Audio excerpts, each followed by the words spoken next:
Hello everyone, इस lecture में हम डायमेंशन चैप्टर से रिलेटेड कुछ न्यूमेरिकल्स डिस्कस करेंगे। लास्ट लेक्चर में हमने देख लिया कि डायमेंशन चैप्टर के कुछ बेसिक जाने, डायमेंशनल एनालिसिस की एप्लीकेशन हमने देखी। अब हम उसी बेसिस पे हम न्यूमेरिकल्स सोल्व करेंगे। तो ये जो न्यूमेरिकल सोल्व किए जा रहे हैं आपके IIT JEE और नीट, इन दोनों एग्जाम्स में आपके पूछे जाते हैं। और वही मैंने आपको जो क्वेश्चन मैंने यहाँ पे आपके सामने डिस्कस करूँगा उन्हीं एग्जाम्स में मैंने लिए हैं। ठीक है, उन्हीं एग्जाम्स के, जैसे ये आपके जो सामने पहला क्वेश्चन है 2019 JEE मेंस का है आपके पास। ठीक है, जो आपका 8 अप्रैल का हुआ था सेकंड शिफ्ट में। तो क्वेश्चन रीड करो और कोशिश करो इसे मेरे साथ साथ सोल्व करने की। ओके, आपको क्वेश्चन में कहा गया कि surface tension, moment of inertia, Planck constant were to be taken as a fundamental units. ठीक है, अगर आपको बोला जाए कि डायमेंशनल फॉर्मूला पूछा है आपको लीनियर मोमेंटम का, कि surface tension, moment of inertia, Planck constant को फंडामेंटल यूनिट्स कंसीडर करते हुए आपको लीनियर मोमेंटम की डायमेंशन इनकी टर्म्स में बतानी है। ओके, SIH की टर्म्स में। और ये आपके पास 4 ऑप्शन है, इनमें से आपको बताना है क्या होगा। इसके लिए सबसे पहले आपको इन तीनों के डायमेंशन पता होने चाहिए। अगर नहीं पता तो मैं एक बार आपकी प्रैक्टिस के लिए आपको यहाँ पे गिवन दे देता हूँ। ठीक है, ये है आपके सरफेस टेंशन के डायमेंशन। ओके, जो कि आपका फोर्स पर यूनिट लेंथ होता है, और ये फोर्स पर यूनिट लेंथ का डायमेंशन आता है आपका पास MT-2। और मोमेंट ऑफ इनर्शिया होता है आपका MR², mass into distance square. ठीक है, तो उसका डायमेंशन होता है ML²। ये अभी आपको नहीं याद तो एक बार मैं आपको एज ए गिवन आप समझो कि आपको ये गिवन दिया गया इसके डायमेंशन के साथ। तो अब आप इन डायमेंशंस की हेल्प से आपको लीनियर मोमेंटम का डायमेंशन बताना है इनकी टर्म्स में क्या आएगा। ओके, प्लैंक कांस्टेंट का होता है आपके पास ML/T-2, because Planck constant measure किया जाता है जूल सेकंड में, और जूल सेकंड को आप जब सोल्व करोगे तो उसका डायमेंशन ये आएगा। और मोमेंटम का आपको डायमेंशन पता होना चाहिए, तो मास इंटू वेलोसिटी होता है ML/T-1। ये तो हमने पहले भी देखा था। ठीक है, तो आपके रेफरेंस के लिए मैंने आपको डायमेंशन दे दिए। अब इनका यूज करते हुए आपको वो लीनियर मोमेंटम की डायमेंशन, दैट मीन्स आपको P की डायमेंशन बतानी है किसकी टर्म्स में, SIH, surface tension, moment of inertia, Planck constant. तो सबसे पहले आपको देखो क्या करना है। जब ऐसे कहा जाए, आपको मैंने एप्लीकेशन ऑफ डायमेंशनल एनालिसिस में इसका पूरा डिस्कशन अच्छे से किया था। अब आपको क्या करना है, जो भी आपको दे रखा हो ना कि ये जो क्वांटिटी है लीनियर मोमेंटम किस पे डिपेंड कर रही है, surface tension, moment of inertia and Planck constant पे। तो सबसे पहले आपको क्या करो, इनकी डिपेंडेंसी के लिए आप इनकी कुछ पावर कंसीडर कर लो। दैट मीन्स P डिपेंड कर रहा है S की पावर A पे, I की पावर B पे, H की पावर C पे। ये आप एज्यूम कर लो। ठीक है, एज्यूम करने के बाद अब आपको पता चल गया कि जो P की डायमेंशन है, ओके, वो इक्वल टू, अगर मैं प्रोपोर्शनैलिटी का साइन हटाता हूं तो मेरे पास एक सम कांस्टेंट K आता है। ओके, और यहाँ पे आपके पास S की पावर A, I की पावर B और H की पावर C आए। सिंपली आपको लेफ्ट हैंड साइड में डायमेंशन पुट अप करने हैं, और जो भी आपके पास क्वांटिटीज राइट हैंड साइड में आ रही हैं उनके कोरस्पॉन्डिंग डायमेंशन पुट अप करने हैं, और लेफ्ट हैंड और राइट हैंड साइड के डायमेंशन को आपको कंपेयर करके ABC की वैल्यू निकालनी है। सो सिंपल आपका आंसर आ जाएगा। 1 बाय 1 इनके डायमेंशन पुट अप करो। लेफ्ट हैंड साइड में आपके पास मोमेंटम का जो डायमेंशन है आपके पास है ML/T-1, इसकी पावर, ये तो डायमेंशन आ गया। ठीक है, मोमेंटम का। अब राइट हैंड साइड में जो आ रहा है मोमेंट, वो सरफेस टेंशन का लिखो पहले। सरफेस टेंशन का आपको है MT-2। ओके, ये आप एक तरीके से डायमेंशन कंपेयर कर रहे हैं। यहाँ पे I है आपके पास ML2। ओके, ये जो आपके लिए ये इसका मतलब है आपने डायमेंशन को कंपेरिजन हो रहा है। ठीक है, तो मैंने इसलिए इक्वल टू के साथ एक और भी हाइफन लगा दिया। ठीक है, और यहाँ पे H का जो प्लैंक कांस्टेंट है, प्लैंक कांस्टेंट का है डायमेंशन ML/T-1। ठीक है, अब आपको क्या करना है, इसकी पावर आपने जो कंसीडर की है, इसकी पावर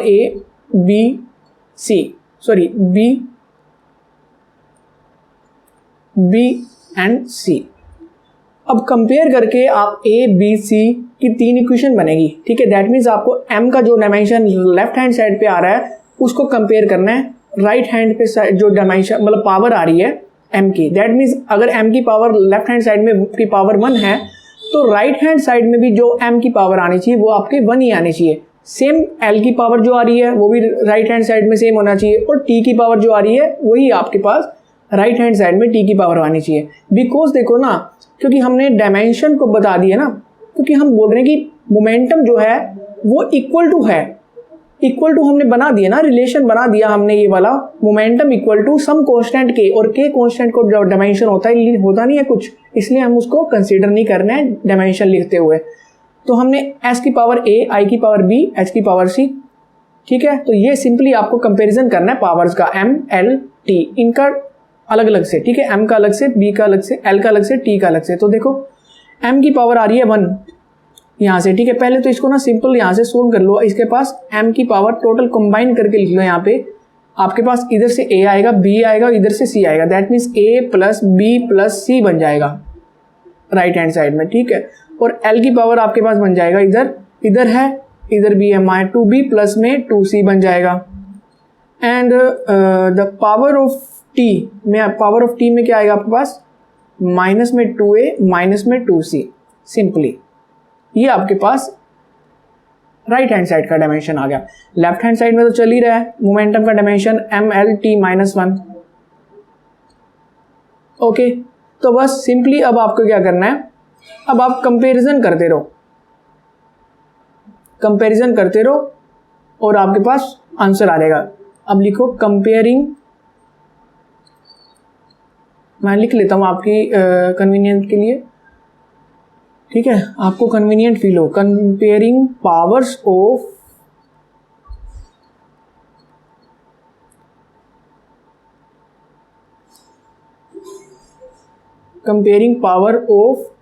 ईच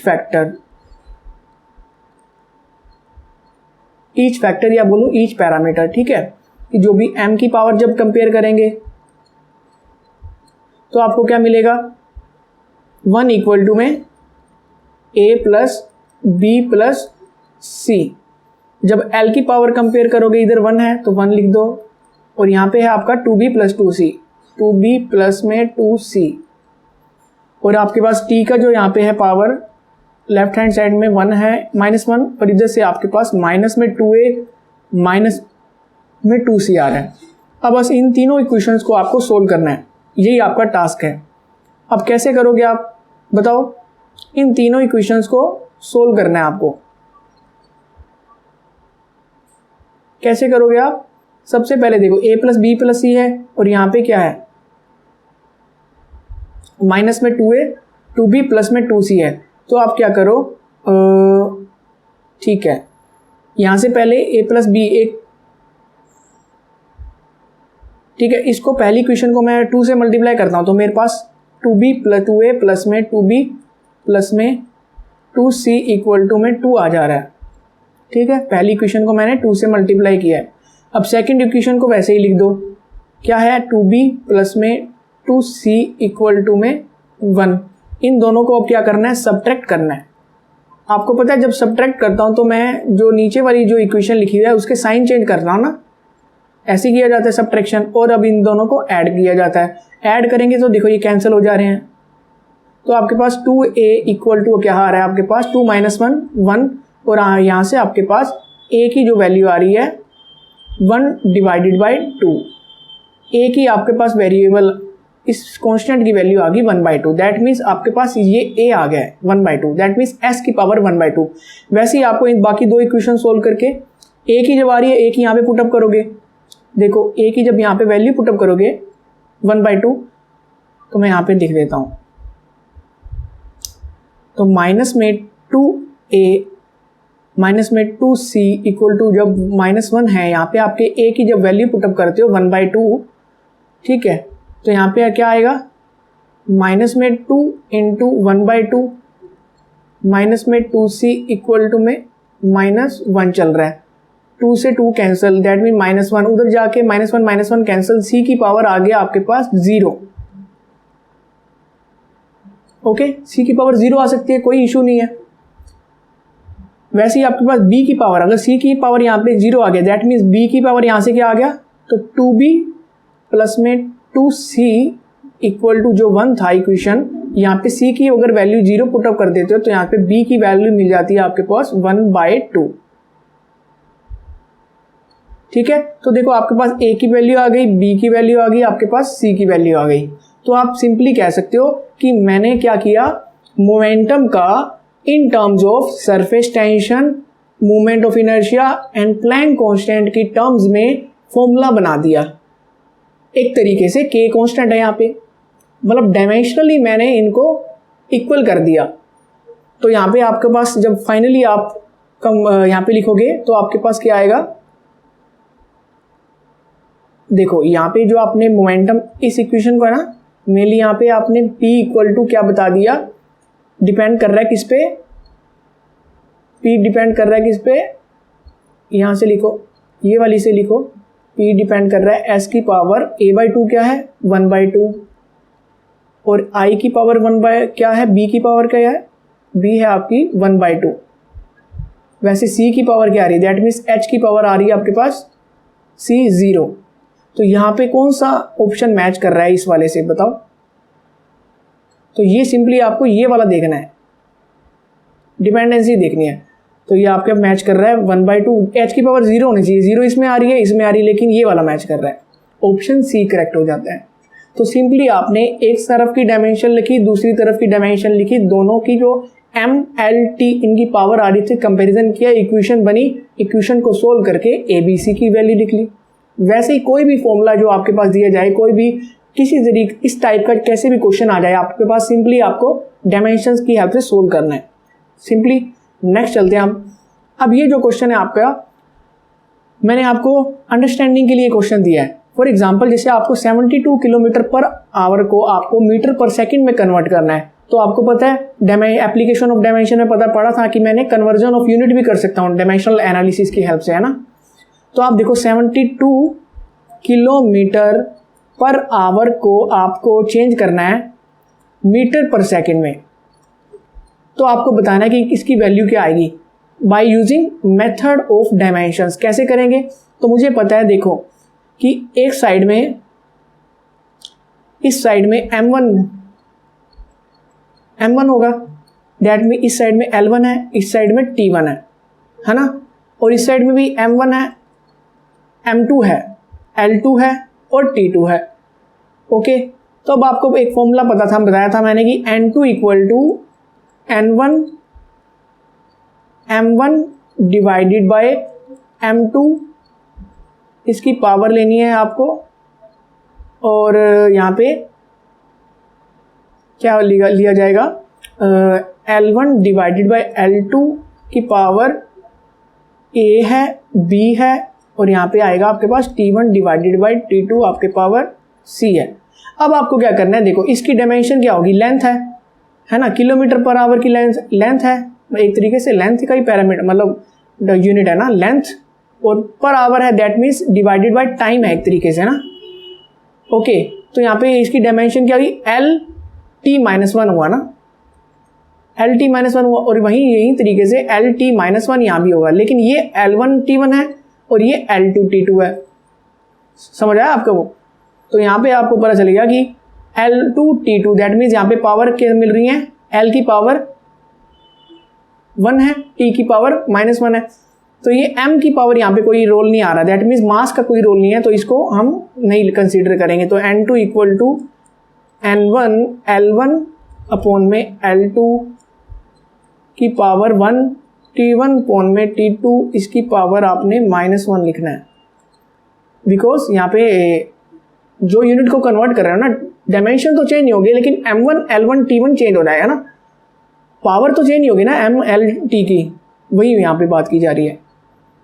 तो यहाँ आपको बोला गया है, देखो 72 क्या है आपका N1, ये आता कैसे, आपको मैंने बताया था ना N1 U1 equal to N2 U2 जब करते हैं तब आता है, और U1 यहाँ पे क्या है, M1 L1 T1 है, मतलब M1 जो भी पावर यहाँ पे दी होगी, ठीक है ना, और उसी तरीके से N2 इधर है M2 की पावर A, L2 की पावर B और T2 की पावर C, ठीक है ना, वहीं से ये वाला फॉर्मूला जनरेट हुआ है। तो यहाँ पे देखो आपको n1 की वैल्यू दे रखी है, n2 की वैल्यू एक तरीके से आपको बतानी है। तो n2 की वैल्यू क्या हो जाएगी, n1 की वैल्यू पुटअप करो 72। अब L1 और L2 में कोई रिलेशन दिख रहा है आपको? L1 मुझे पता है यहाँ पे है किलोमीटर है, किलोमीटर में है, क्या है, किलोमीटर में है। L1 मतलब L2 क्या है आपका, मीटर में, और इधर है आपका आवर में, और ये है आपका सेकंड में। अब क्या आपको कोई रिलेशन पता है आपका L1 और L2 के बारे में बता पाओगे? हाँ, कैसे कि क्योंकि L1 जो मेज़र किया जा रहा है किलोमीटर में और L2 जो मेज़र किया जा रहा है मीटर में। अब आपको पता है 1 किलोमीटर इक्वल टू 1000 मीटर होता है। तो बेसिकली आपको यूनिट इस तरीके से आप L1 और L2 की रिलेशन बता दो, क्या होगा, L1 इक्वल टू 1000 L2, यही हो ना, मतलब आप 1000 मीटर लिख दो चलो यहाँ पे। और L2 क्या है, L2 एक 1 मीटर रखो, क्योंकि मतलब मैं बोलना चाह रहा हूँ 1 किलोमीटर में 1000 मीटर होते हैं। यहाँ से आपके पास ये 1 आवर हुआ, 1 आवर को फिर सेकंड में कोई रिलेशन है?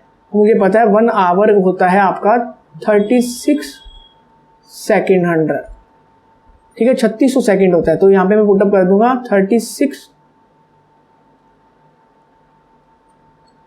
सेकेंड, मतलब 3600 सेकेंड डिवाइडेड बाय 1 सेकेंड।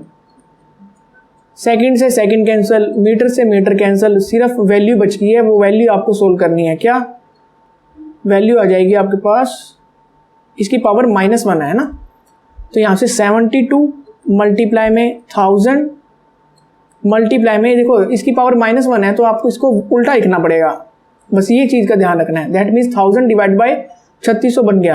अब ये यहाँ से क्या बन जाएगा आपका, 2 0 से 2 0 कैंसिल, अब ये आपका बन रहा है 2 5 10 एंड 18। दैट मीन्स आपके पास 72 मल्टीप्लाई में 5/18 बन रहा है, और 18 4 द 72 आपके पास आंसर आ गया, N2 की वैल्यू आ गया आपके पास 20। That means 72 kilometre per hour को जब आप मीटर पर सेकंड में कन्वर्ट करोगे तो यहाँ पे जो वैल्यू आएगी 20 आएगी। That means 72 kilometre per hour equal to 20 metre per second. Kilometre hour per hour को आपने मीटर पर सेकंड में चेंज कर दिया। सिंपल सा प्रोसीजर है। वैसे ही आप कैसे भी डायमेंशन चेंज कर सकते हो, यूनिट चेंज कर सकते हो, एक यूनिट से दूसरे यूनिट में ट्रांसफॉर्मेशन की जा सकती है। अब यहाँ पे आपके पास क्वेश्चन है, the distance x travel by the body varies with the time t as this. और यहाँ पे आपको a और b के कांस्टेंट बताने हैं। सिमिलर क्वेश्चन पूछा गया था, नीट में भी एक बार पूछा गया है, जेई में भी पूछा गया, ठीक है।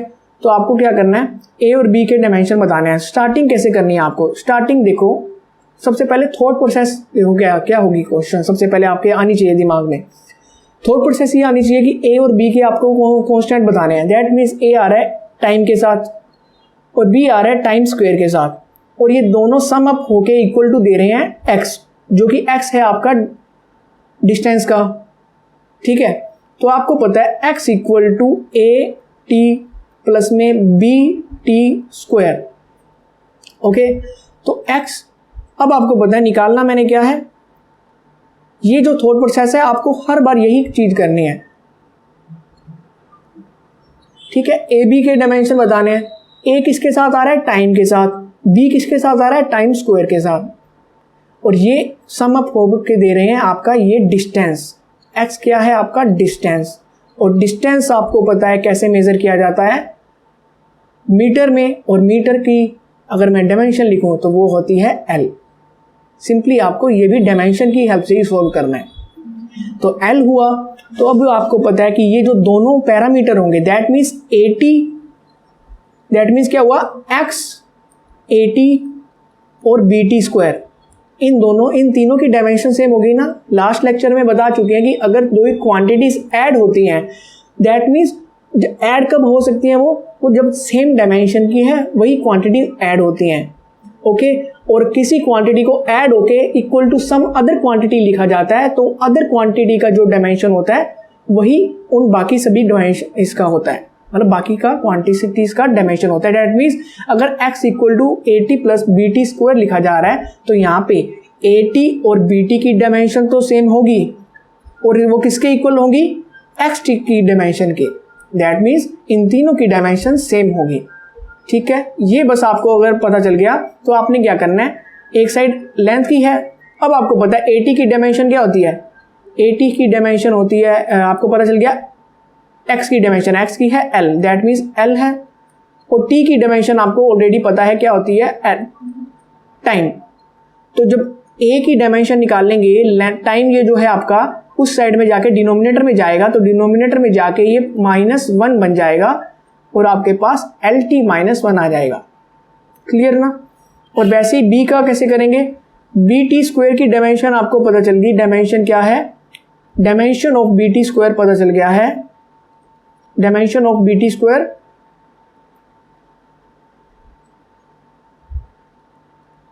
वो किसके इक्वल है, डायमेंशन ऑफ x के, यही बात है ना।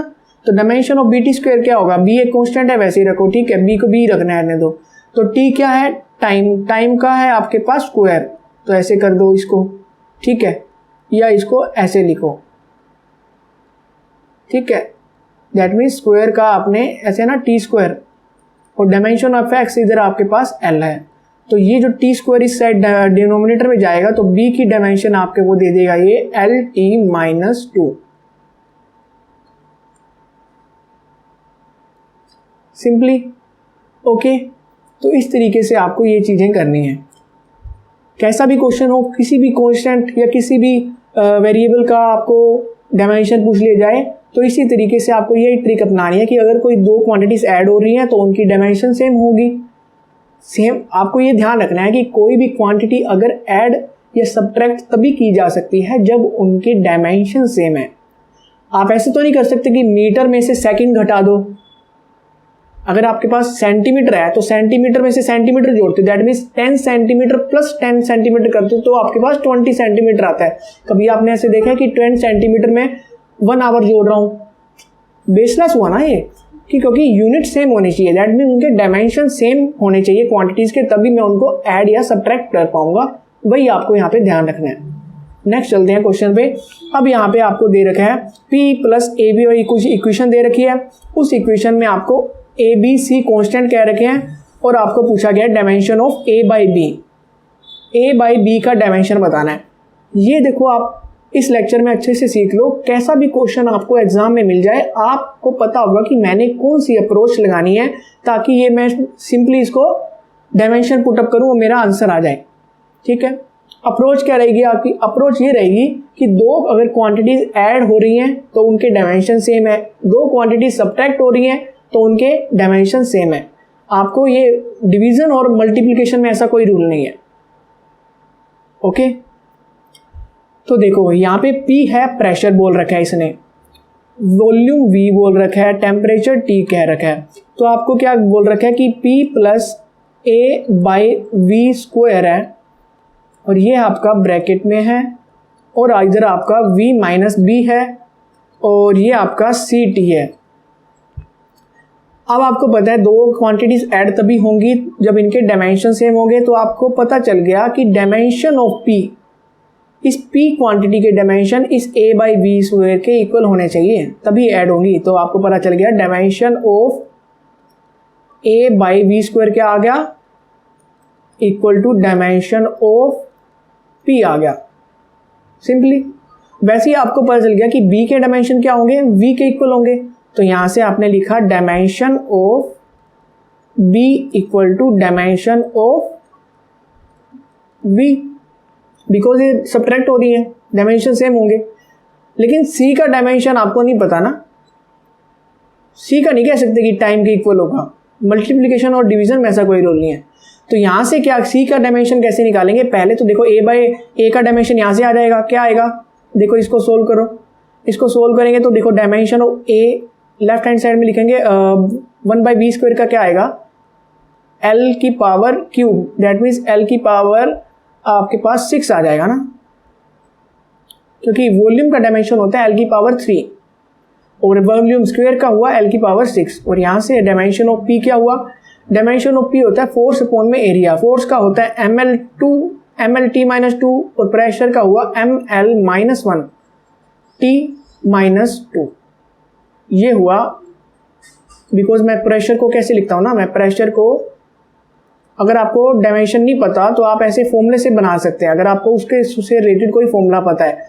और इस फोर्स के डायमेंशन होते हैं ML_T-2 और एरिया का होता है L2, लेंथ का स्क्वायर होता है ना, तो प्रेशर का आ गया, लेंथ से एक कैंसिल, तो ML-1T-2 आ गया। तो यहाँ से डायमेंशन ऑफ ए कितना आ गया, डायमेंशन ऑफ ए आ गया आपके पास ML⁵ आ जाएगा, 6-1 हो जाएगा ना मल्टीप्लाई में जाके ये, और ये आपके पास T-2 आ गया। समझा प्रेशर का डायमेंशन, दैट मीन्स ए का डायमेंशन आपके पास आ गया। अब बी का डायमेंशन देखो कैसे निकालोगे, तो बी का डायमेंशन आपको पता है वी के इक्वल होगा, दैट मीन्स बी का डायमेंशन L³ होगा ना, क्योंकि वॉल्यूम लेंथ की पावर क्यूब में मेजर किया जाता है। अब इन दोनों क्वांटिटीज आपको पता चल गई तो आप सी का वैल्यू नहीं बता सकते, सी की वैल्यू इन दोनों की हेल्प से बता सकते हो। बी का पता चल गया आप, और आपको ए का पता चल गया। पूछा क्या गया, पूछा आपको A/B गया है, सी का बोला ही नहीं गया ना, तो सी सबके से रिलेटेड कोई कंसीडर करने की मतलब ही नहीं है। तो A/B की डायमेंशन क्या हो जाएंगी, A/B की डायमेंशन सिंपली इनको डिवाइड कर दो, ML5T-2 और नीचे आ जाएगा B का डायमेंशन L⁵। ठीक है ना, इसको सोल्व करना है सिंपली। L⁵ है तो 3 कैंसिल होके क्या बन जाएगा, ML2T-2। सिंपल था। मैंने क्या किया, ऐड और सब्ट्रैक्ट जो हो रही है क्वांटिटीज, उनके डायमेंशन सेम करिए। ठीक है, आपके पास आंसर आ गया। नेक्स्ट चलते हैं। When a plane wave travels in a medium the displacement y of the particle located at x, तो ये आपके पास इक्वेशन दे रखी है। पहले तो क्वेश्चन को देखेगा, घबराना नहीं है, ये मेंटालिटी नहीं होनी चाहिए कि कैसा क्वेश्चन आ गया, क्या लैंग्वेज आ गई। सबसे पहले आप क्वेश्चन देखो, वो क्वेश्चन क्या कह रहा है। क्वेश्चन में इक्वेशन दे रखी है, इक्वेशन में कुछ कांस्टेंट दे रखे हैं, उस कांस्टेंट की डायमेंशन पूछ रखे हैं। यहाँ पे आपको B/C के डायमेंशन बताने हैं। ओके, तो B/C के डायमेंशन कैसे बताओगे, आपको पता होना चाहिए। ये देखो, साइन के अंदर BT प्लस में CX आ रहा है, BT प्लस में CX आ रहा है, तो अब आपको पता होना चाहिए क्या, कि BT और CX इन दोनों के डायमेंशन सेम होंगे। मैंने गलत बोला, सही बोला, सही बोला है। दो क्वांटिटीज तभी ऐड या सब्ट्रैक्ट हो सकती है जब उनके डायमेंशन सेम है। और यहाँ पे T के मुझे पता है, T क्या है, टाइम, X है यहाँ पे डिस्टेंस, एक तरीके से डिस्टेंस है, ये पोजीशन है ना, पोजीशन डिस्टेंस पे मेजर की जाएगी। ठीक है, तो यहाँ से B/C निकालना है, तो B/C कैसे निकाले जाएंगे, BT/CX। देखो ये एंगल है, मुझे पता है कि साइन के अंदर कोई ये साइन थीटा लिखा जाता है ना, तो थीटा की यहाँ पे डायमेंशन क्या होती है, थीटा की डायमेंशन क्या होती है, यहाँ पे कुछ नहीं होती है ना।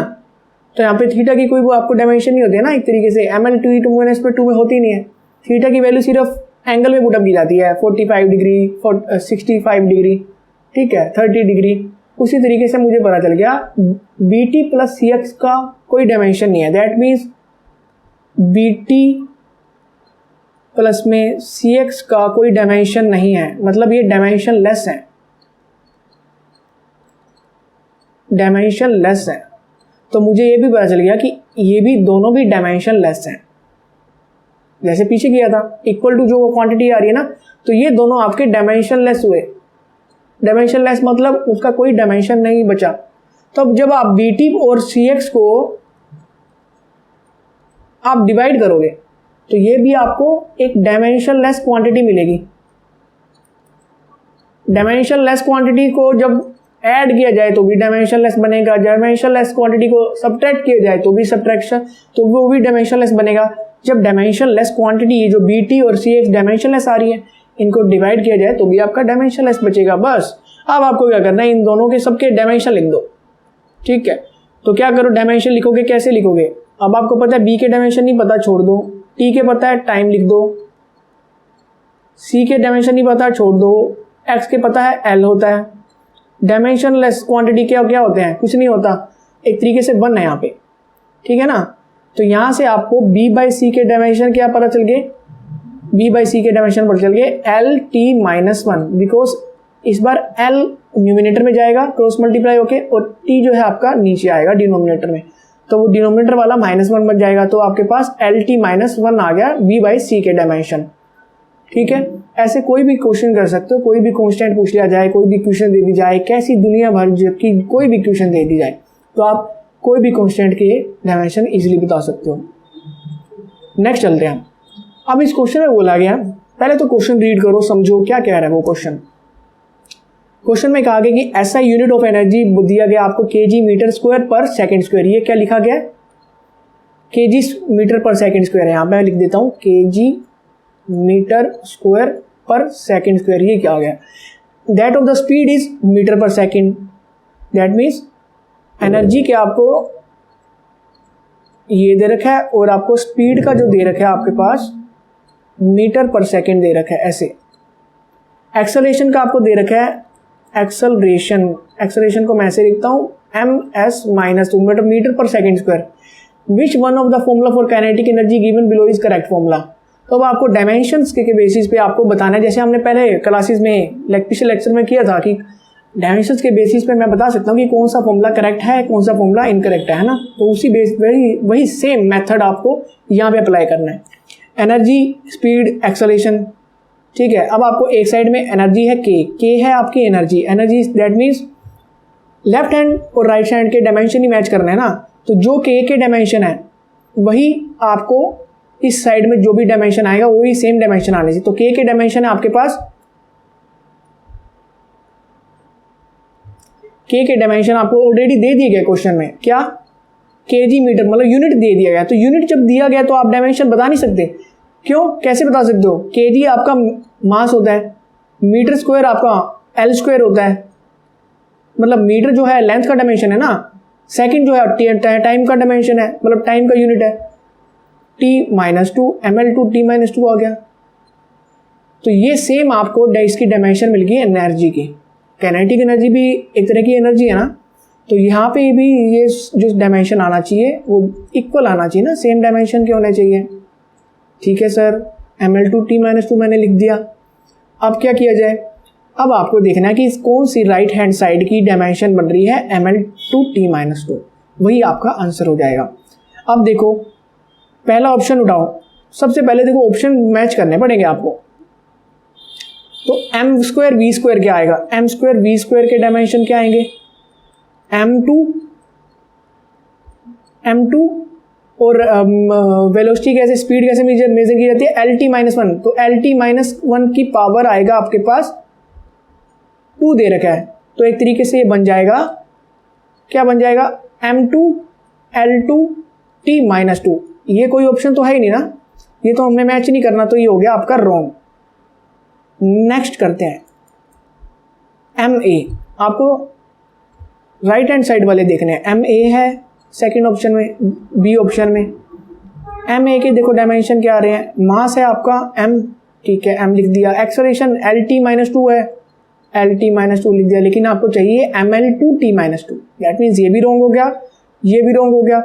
सी ऑप्शन देखो, सी ऑप्शन क्या है आपके पास, हाफ mv² प्लस में MA। तो आपके पास बताना है हाफ mv² क्या हो जाएगा, हाफ mv² है, हाफ तो कुछ नहीं है लेकिन मास का m है, और LT-1 है उसका वेलोसिटी का, लेकिन उसका स्क्वायर किया जाएगा तो L2 T-2 हो जाएगा। ठीक है, यहाँ तक तो सही है, लेकिन सम वाला इसका देखते हैं कि दैट मीन्स मुझे ये चेक करना है, यहाँ तक तो मुझे सही मिल गया, लेकिन यही डायमेंशन अगर MA का आ गया, ये देखो इतना, इसका डायमेंशन तो मैंने ये बता दिया, क्या ये वाला डायमेंशन इसका आ रहा है, इतना चेक करना है। अगर समझ आई बात को, दो सेम क्वांटिटीज तभी ऐड होंगी ना जब उनके डायमेंशन सेम है। क्या पता हो सकता है इसने ऑप्शन में कुछ गलती कर सकी हो, आधा यहाँ तक तो बात सेम मतलब हमें मिल चुकी है, लेकिन MA के जब देखो डायमेंशन जब मैच करता हूँ मैं, तो M का आ गया कैपिटल M और A का आ गया LT-2। तो यहाँ पे ये गलती कर रहा है, इन दोनों का एडिशन तो होगा ही नहीं, तो ये ऑप्शन भी आपका गलत हो जाता है, ये भी गलत हो जाता है, ये भी गलत, बचा कौन सा आपका, यही। तो इसके एक बार देखो, हाफ mv² का मैं देख ही चुका हूँ, ml/2 T-2 आएगा, तो that means this is a correct option. Simple formula है, ठीक है। ये तो आपको देखो जस्ट प्रैक्टिस के लिए क्वेश्चन दिया गया था, नेक्स्ट अब देखो ये वाला, जिसमें आपको बी के डायमेंशन बताने हैं। ठीक है, कोई भी क्वेश्चन, जैसे आपका ये वाला फॉर्मूला दे रखा है, पी आपका प्रेशर है, एक्स आपका डिस्टेंस है, ए बी कॉन्स्टेंट है, आपको डायमेंशन बताना है बी का। दैट मीन्स आपको डायमेंशनल फॉर्मूला बताना है बी का, क्या होगा, डायमेंशन ही मैच करने हैं। चलो करो, कैसे किया जाएगा, A square divided by B E की पावर माइनस में ए एक्स। अब कैसे किया जाएगा, यहां पे एक्सपोनेंशियल आ गया, तो जैसे आपको पता है, देखो साइन थीटा आ जाए, मतलब साइन में कुछ लिखा आ जाए, कोस में कुछ लिखा आ जाए, टेन में कुछ लिखा आ जाए, या एक्सपोनेंशियल में कुछ लिखा आ जाए, इन सभी का मैं क्या बात कर रहा हूं, इनको भी इंक्लूड कर रहा हूं साइन के साथ। मतलब जो इसका साइन के अंदर जो वैल्यू पुटअप करेंगे हम, ठीक है, साइन थीटा कोस थीटा, वैसे ही एक्सपोनेंशियल में जो उसका एक्सपोनेंट होगा, तो एक्सपोनेंट के साथ जब एक्सपोनेंशियल को देखा जाएगा, ये सभी क्या रहेंगे, डायमेंशन लेस रहेंगे। दैट मीन्स इनका कोई कंट्रीब्यूशन नहीं रहेगा डायमेंशन बनाने में। लेकिन दैट मीन्स अगर एक्सपोनेंशियल यहां पे माइनस ए एक्स आ रहा है ना, तो मुझे पता चलेगा इस पूरे को जब मैं देखूंगा तो ये है आपका डायमेंशन लेस। तो यहां पे देखो, अब आपको पता चल गया कि माइनस ए एक्स है, तो माइनस ए एक्स भी एक डायमेंशन लेस होगा। ठीक है, ये टोटल भी डायमेंशन लेस होगा, इसके अंदर जो आ रहा है ये भी आपका डायमेंशन लेस होगा। तो जैसे ही ये भी आपका डायमेंशन लेस होगा। ठीक है, तो ये भी डायमेंशन लेस है। अब आपको ये भी पता चल गया कि माइनस ए एक्स है, वो भी डायमेंशन लेस है। ठीक है, मैं ये कह रहा था कि डायमेंशन लेस है। तो अब आपको पता चल गया कि ए जो है डायमेंशन नहीं पता, अब एक्स की डायमेंशन होती है एल, और ये है डायमेंशन लेस। तो डायमेंशन लेस को एक तरीके से मैं 1 लिख सकता हूं, क्योंकि 1 जो एक नंबर है ना, नंबर एक तरीके से। तो ए की डायमेंशन आ गई आपके पास, डायमेंशन ऑफ ए कितना आ गया, डायमेंशन ऑफ ए आ गया आपके पास L-1। समझो बात को, मैंने क्या किया, एक्सपोनेंशियल देखा, एक्सपोनेंशियल पे जो एक्सपोनेंट आ रहा है वो टोटल डायमेंशन लेस होगा। तो यहाँ पे ए एक्स आ रहा है, माइनस ए एक्स है, माइनस को छोड़ दो ना, साइन है वो, तो ए एक्स जो आ रहा है वो आपका डायमेंशन लेस होगा। ए एक्स में दैट मीन्स ए का जो डायमेंशन होगा वो A X equal to dimensionless होगा। तो दैट मीन्स यहाँ पे ए इक्वल टू L-1 बन गया। तो देखो ना, यहाँ पे ए की डायमेंशन L-1 पुटअप कर रहा हूँ और एक्स की L है, तो ये टोटल मिलके L की पावर 0 नहीं बन गया, डायमेंशन लेस हो गया ना। तो इसका मतलब मैं सही बात कर रहा हूँ ना। ठीक है, तो मैंने वेरीफाई भी कर लिया। तो मैं ये बताना चाह रहा हूँ कि इसका कंट्रीब्यूशन नहीं रहेगा डायमेंशन को बनाने में, इस क्वांटिटीज का कोई कंट्रीब्यूशन नहीं रहेगा डायमेंशन को बनाने में। ये जो इसका डायमेंशन प्रेशर का है, वो डायमेंशन कौन बना के देगा, राइट हैंड साइड में वो बना के देगा ए स्क्वायर बाय बी। समझ आया, because this is a dimensionless, dimensionless, और ये जो होगा और इसका डायमेंशन सेम होगा, बिकॉज मैंने डायमेंशन तो मैच करवाने हैं ना भाई। तो यहां पे लिखो आप, इनको इनका डायमेंशन सेम होगा, दैट मीन्स इसका डायमेंशन सेम आ गया आपके पास इन दोनों का। तो प्रेशर का डायमेंशन क्या होता है, अभी आपने लिखा था, क्या होता है, ml2t में mlt-2 करते हो, डिवाइड बाय 2 करते हो, तो यहाँ पे पीछे आता है ना ml-1 आता है ना, और t-2 यही आता है। गलती तो नहीं की थी आपने, पीछे देखो, पीछे क्या किया था आपने, प्रेशर का क्या लिया था, ml-1 है ना, यही तो है, मुझे लगा कोई गलती कर दी। ठीक है, ml-1 t-2 यही डायमेंशन तो भैया ए स्क्वायर बाई बी का होगा ना, ए स्क्वायर बाई बी का भी डायमेंशन यही होगा।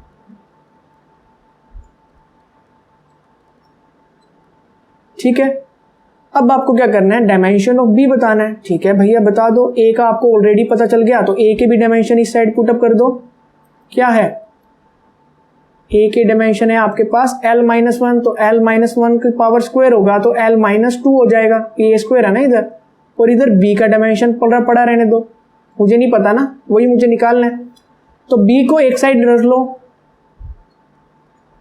और एक इसको एक साइड ले आओ, तो आपके पास देखो L-2 ऊपर है और ये आपका नीचे आ जाएगा ML-1 T-2। ये जो आपको डायमेंशन दे देगा बी का, डायमेंशन ऑफ बी यहाँ से आपके पास आ जाएंगे, इसको ऊपर जाएंगे ना, M-1 का हो जाएगा, L ऊपर 1 -2 हो जाएगा, दैट मीन्स -1 आ जाएगा और T आपके पास 2 आ जाएगा। ठीक है, कुछ नहीं किया मैंने, मीन्स आपको पता होना चाहिए कि कौन से डायमेंशन किस तरीके से आपको लेने हैं, ऐड हो रहे हैं डायमेंशन लेस क्वांटिटी, मतलब सेम डायमेंशन के ऐड हो रहे हैं। एक्सपोनेंशियल में जो आ रहा है डायमेंशन लेस आ रहा है, एक्सपोनेंशियल भी कोई एक डायमेंशन बना के नहीं देगा, दैट मीन जो अदर क्वांटिटी a² b आ रही है वो आपकी डायमेंशन ऑफ p को सेटिस्फाई करेगी। ठीक है, तो आपके पास डायमेंशन ऑफ b आ गया। ओके, तो ये थे हमारे बेस्ट क्वेश्चंस डायमेंशंस के रिलेटेड। जो भी आपको क्वेरी आए वो मुझे आप कमेंट सेक्शन में पूछ सकते हो।